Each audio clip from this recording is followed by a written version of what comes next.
қувваҳои мусаллаҳ яке аз рукнҳои воқеан асосӣ ва муҳимтарини давлат сипари боэътимоди ватанамон мебошад, ки ҳанӯз дар оғози ба истиқлол расидани кишвари азизамон таъсис гардида роҳи хеле мушкилу сангини таърихиро тай кардааст ва ҳоло қодир аст амнияти давлату миллат ва ҳифзи марзу буми кишварро пурра таъмин намояд.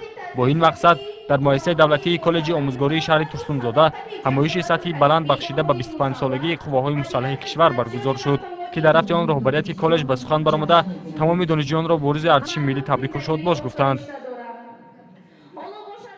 ҳамаи шумо медонед ки дар конститутсия ҷумҳурии тоҷикистон дар моддаи 43 чунин омадааст: ҳифзи ватан, ҳимояти давлат, таҳкими истиқлолият, амният ва иқтидори мудофиавии он вазифаи муқаддаси ҳар як шаҳрванд аст.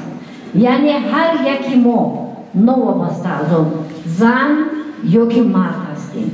вазифаи мо ҳифзи ватан модар мебошад.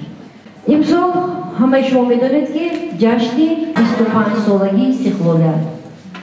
гарчанде ки артиши миллии мо 25 сол дошта бошад ҳам аллакай бузургу бақувват аст.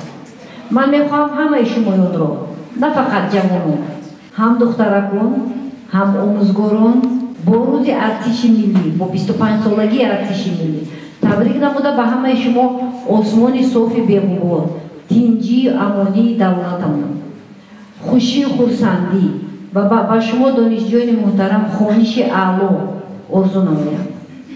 иди артиши миллӣ муборак бошад. артиши миллии мо дар вазъияти бисёр вазнини сиёсиву иқтисодии кишвар таъсис дода шуд, вале дар натиҷаи тадбирҳои мунтазам андешидани ҳукумати мамлакат марҳала ба марҳала устувору қавитар гардида, имрӯз бо кадрҳои соҳибихтисос ва соҳиби донишу малакаи баланди касбӣ, техникаву таҷҳизоти муосир таъмин мебошад ва ба нерӯи муназзами дорои ҷузу томҳои замонавӣ табдил ёфтааст. дар рафти чорабинӣ аз ҷониби донишҷӯён шеру сурудҳои баландмазмун ва саҳнҳои тарбиявӣ пешкаши ҳозирин гардонида шуд. шаҳри Турсунзодаи ман, шаҳри бахти одамон, шаҳри сулҳу шаҳри ваҳдат асту фахрам ин замон. шаҳри Турсунзодаи ман, шаҳри бахти одамон, пок хоҳам соф хокаш заҳри ман, дар самоят сулҳро мепарварам. ای عزیزم، ای وطن، ای مادرم.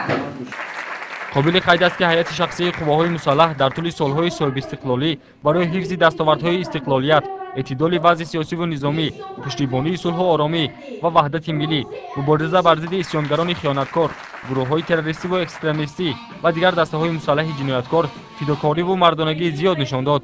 از این رو ضرور است که آینده هم بهر تامین ثبات جامعه و حفظ این مرز مقدس سهم ارزنده خود را گذاریم.